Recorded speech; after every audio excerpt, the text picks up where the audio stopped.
नमस्कार मित्रांनो. आजची घटना बुलढाणा जिल्ह्यातील एका छोट्या गावातील आहे. त्या गावात कविता नावाची 30 वर्षांची महिला राहत होती. काही वर्षांपूर्वी तिच्या पतीचे अपघातात निधन झाले होते. तिच्यावर घर, मुलगा आणि छोटंसं स्टेशनरीचे दुकान सांभाळण्याची जबाबदारी आली होती. कविता खूप मेहनत करत होती, पण घरखर्च भागवताना तिची नेहमीच तारांबळ उडत असे. एक दिवस तिची मैत्रीण मनीषा तिला म्हणाली, तुझ्याकडे दुकानाच्या मागे रिकामी जागा आहे. ती भाड्याने दिलीस तर तुला थोडा अतिरिक्त पैसा मिळेल. कविताला ही कल्पना आवडली.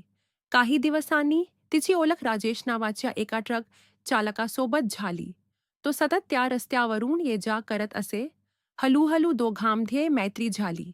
राजेशने एके दिवशी कविताला सांगितले, माझ्या ओळखीचे अनेक व्यापारी आहेत. तू त्यांना काही माल उधारीवर दिलास तर तुला भरपूर नफा मिळू शकतो.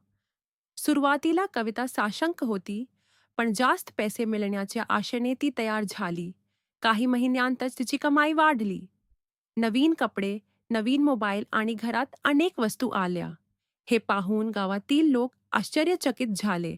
मनीषाने तिला सावध केले, अतिरिक्त पैसा मिळतोय हे ठीक आहे, पण जरा जपून. प्रत्येक व्यवहार लिहून ठेव. पण कविताला आता पैशाची सवय लागली होती. तिने मैत्रिणीचे ऐकले नाही. काही दिवसांनी राजेश आणि त्याचे मित्र मोठ्या प्रमाणात माल घेऊन गेले.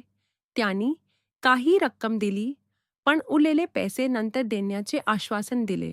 एक दिवस अचानक राजेशचा फोन बंद लागला. दुसऱ्या दिवशी संपर्क झाला नाही. आठवडे गेले, पण तो पटलाच नाही. कविताला संशय आला.